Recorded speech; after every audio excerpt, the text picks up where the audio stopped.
और इस वक्त एक बड़ी खबर मिल रही है। गाजीपुर से सपा प्रत्याशी शिकबतुल्ला का पर्चा खारिज हो गया है। मोहम्मदाबाद सीट से सपा टिकट पर उन्होंने पर्चा भरा था। मोहम्मदाबाद सीट से शिकबतुल्ला के बेटे ने भी पर्चा भरा था। अब मन्नू अंसारी मोहम्मदाबाद सीट से सपा के अधिकृत प्रत्याशी हो गए हैं। तो ये बड़ी खबर इस वक्त आपको बता रहे हैं। मुख्तार अंसारी के भाई शिकबतुल्ला अंसारी, जिन्होंने मोहम्मदाबाद सीट से पर्चा भरा था, उनका पर्चा खारिज हो गया है और अब उनके बेटे यहां से अधिकृत प्रत्याशी हो गए हैं समाजवादी पार्टी के, क्योंकि बेटे ने भी पर्चा भरा था। अनिल मेरे सहयोगी जुड़ गए ज्यादा जानकारी के साथ। अनिल क्या वजह रही जो ये पर्चा खारिज हुआ है?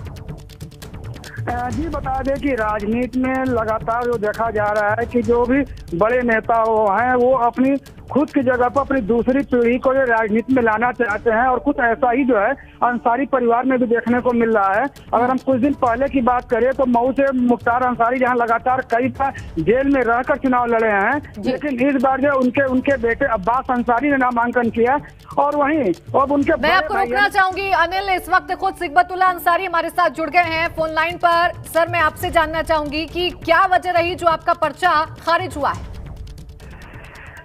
नहीं, पर्चा खारिज नहीं हुआ जी।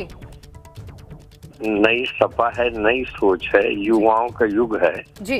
हमारे राष्ट्रीय अध्यक्ष जी ने मेरे बेटे सुहैब अंसारी को मेरी जगह प्रत्याशी बनाया। वो यूके से पढ़ा हुआ, MBA किया हुआ लड़का है, तो नई प्रतिभा को आगे बढ़ने के लिए मौका दिया। इसके लिए मैं राष्ट्रीय अध्यक्ष जी का आभारी हूँ और उनको परिवार की, अंसारी परिवार की विरासत, मुख्तार का भी बेटा और मेरा भी बेटा, दोनों संभाल रहे हैं जी। यानी अंसारी जी, आप ये कह रहे हैं कि आपका जो पर्चा है वो खारिज नहीं हुआ है, आपके बेटे को मौका दिया गया है समाजवादी पार्टी की तरफ से? जी जी जी जी। किस तरीके से? नहीं हुआ, मैंने खुद लिख के दिया जी कि शीर्ष नेतृत्व ने मेरे बेटे को प्रत्याशी बना दिया है, इसलिए मेरा पर्चा निरस्त कर दिया जाए और मेरा बेटा चुनाव लड़ेगा।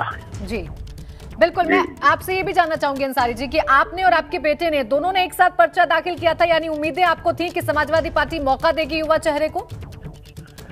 नहीं, पहले हम ही को दिया गया था पार्टी की तरफ से सिंबल जी, और बाद में कुछ रणनीति नेतृत्व ने, राष्ट्रीय अध्यक्ष जी ने बदली और युवाओं को उन्होंने पूर्वांचल में काफी, खास करके गाजीपुर में ही 2-3 युवा चेहरे आए हैं बिल्कुल, तो इसलिए उन्होंने ये बदला शायद।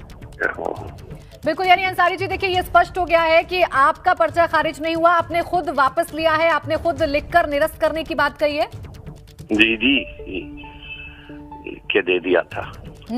तो अब आप किस तरीके से देख रहे हैं, क्योंकि देखिए इस सीट पर किस तरीके से आपका वर्चस्व रहा है, आपको प्यार मिलता रहा है जनता का, उतना ही प्यार अब आपके बेटे को मिलेगा?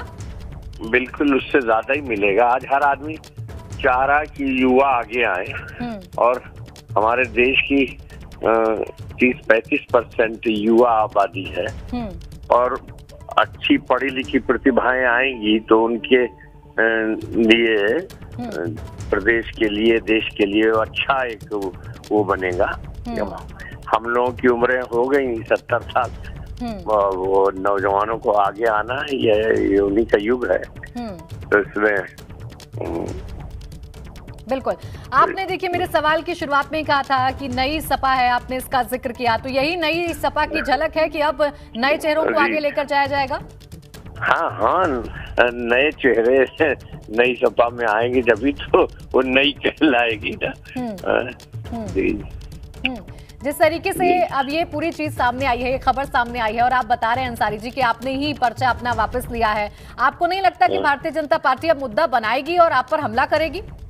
नहीं नहीं, भारतीय जनता पार्टी को तो गांव में खदेड़ा हो रहा है, मुद्दा क्या बनाएंगे।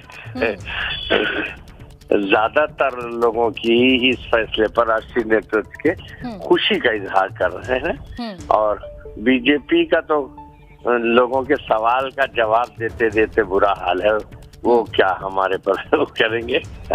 बिल्कुल, बहुत शुक्रिया आपका अंसारी जी हमारे साथ जुड़ने के लिए और हमसे बातचीत करने के लिए। तो देखिए शिकबतुल्ला अंसारी ने अपना पर्चा वापस लिया और अब उनके बेटे सपा के अधिकृत प्रत्याशी वहां से हो गए हैं।